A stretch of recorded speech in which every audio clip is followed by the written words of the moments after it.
Okay, we are here, Molly Balfe and Chris Bagg, the two co-owners of Campfire Endurance Coaching, to finally talk about something that we have been yelling about for years. And Molly, what's that? What's the thing that we are always yammering on about?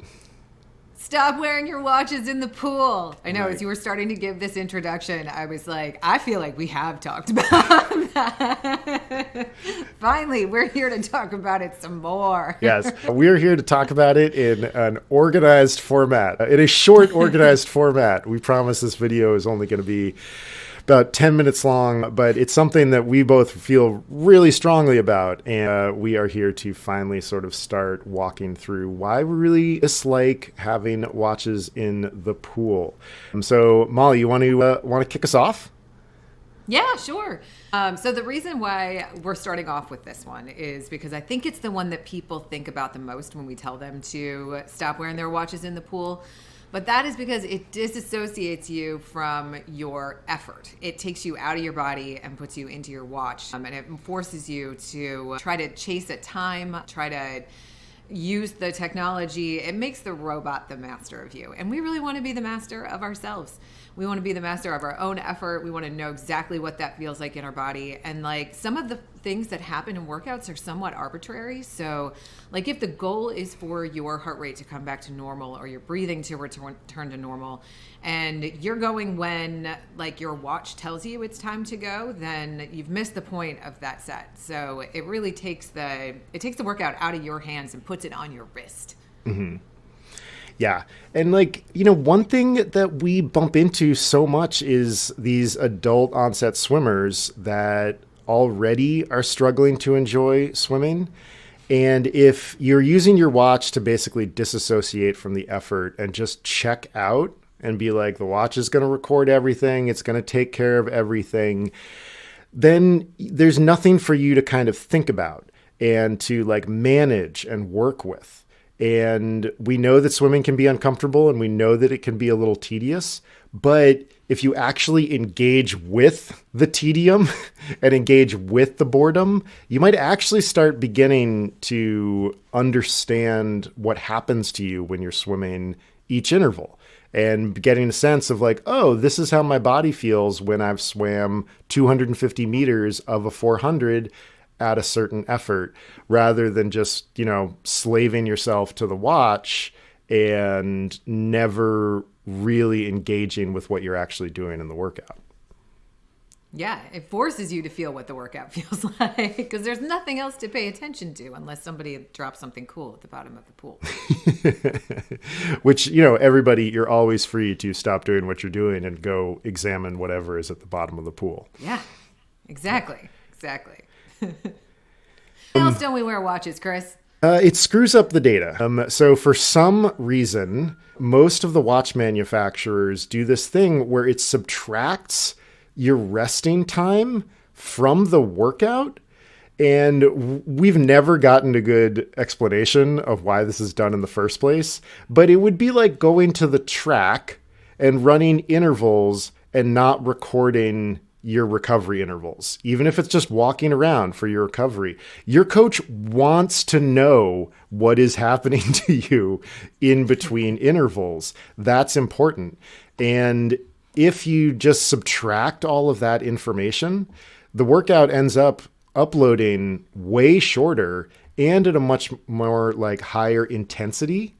So you can look at a swim and be like, oh, I just swam 55 minutes at threshold pace, which first of all is not possible. And second of all is going to probably make you think that you're able to swim faster for longer than you might actually be able to. So it can really cause some problems with expectations about going into your next race or your next event. Absolutely. This is one that really gets to me because I am a fan of accurate data. I think that is super important in any kind of study. And really our athletic lives are a study to some extent. So this one really bugs me because the data isn't that accurate. And we see people doing things like, posting their workout to Strava and then saying like also includes 200 kick or something, or workout also included 200 kick. It's just not that accurate, and the information that we get from it isn't that useful. Like the metrics that come through when you attach your Garmin to your Training Peaks just isn't that helpful for your coach or for you. So this is something that like looks like it's good data, but really isn't. So if you have to keep track of your yards or meters on Strava, and I actually do, like I really like to know how much I've done every year.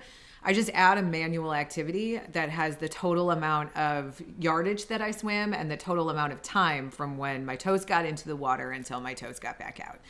And that is a pretty good, accurate snapshot of what you accomplished in that amount of time. Yeah, totally. It will actually give you a sense of how far you were able to swim per the hour that you were in the pool, that kind of thing, like taking your rest and whatnot and all of that stuff. And yeah, we don't really use the TSB, CTL, and ATL metrics inside of Training Peaks, sometimes in WKO. But if we need to, if we're trying to figure out what's going on with an athlete's ramp rate, how much volume or intensity they're adding, this number is going to completely screw that up, because all of the swim workouts look way more intense than they actually should be. And so you might be sending messages to your coach that your workouts are harder than they actually were. And that can completely mess up workout prescriptions. So it's just to keep dogpiling on the it's bad data. This is all an N of 1 in the first place, which is a bad scientific experiment to begin with. So don't make it worse by screwing your data up. What's left? This is your favorite one next. Watch management. Watch management. Yeah, this is, I stand on a lot of pool decks, and many of us who do this for a living stand on a lot of pool decks. And we see so many athletes coming into the wall, one hand strike early or one stroke early, trying to hit the button on their watch to make sure that their watch knows that they're done swimming, and they're not even done swimming yet. Or we see people who forget to start their watch or start their watch too early and worry about what that data is going to look like. I had somebody repeat a warm-up because she had forgotten to start her watch. And I was like, you still swam those yards, though. Oh, my God. Just because Garmin doesn't know about it doesn't mean you have to do that. It's just another case of letting your watch be the boss of you. And I think that this is another one that can come down to some comparison, and that's never really that helpful. Don't worry about what your data is going to look like once it uploads and once everybody can see it. What happens is whether you kick butt on race day, whether you do the thing that you want to do, that's your goal for the season. Nobody cares if your swim pace is different from day to day. Nobody is looking at the data that granularly. Nobody takes your technique workout and says, I wonder if she had fins on. Nobody cares. Don't worry about the watch. Just let it run. Yeah, 100%. Check the clock when you get in the pool. Check the clock when you get out of the pool. The one that really bugs me that I always hear is people say things like, yeah, but it keeps track of the distance for me. Oh my God. You can count the longest interval, every now and then we will prescribe, yes, 1,000 or an 800, but it's pretty rare. The longest intervals we are regularly prescribing is a 400. Guys, you can count to 16. You can count to 16, knowing where you are is part of that association. And, like Molly said, nobody is watching.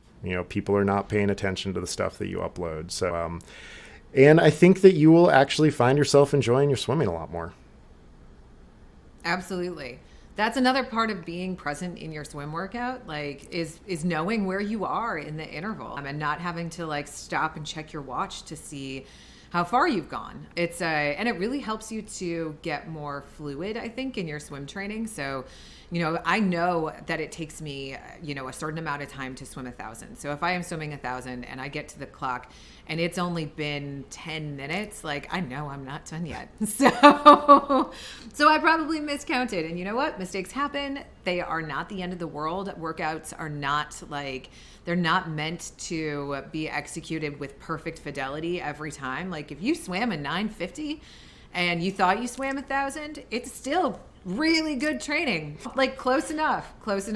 If you had to swim an extra 50 because you thought you might have skipped one, which is whenever I lose track, I make myself swim the extra one. Like it's just extra yardage. You're just getting that much better of a workout by forgetting to count. I love it. I think one of these future videos, we will talk about how to use tools that we like the pace clock, like the tempo trainer. But I think that's probably enough for this little video. So thanks everybody for watching. Yes, watches in your life, on your run, totally fine. Maybe on your bike if that's what you got, but start leaving them at home, folks. Take your watches off in the pool.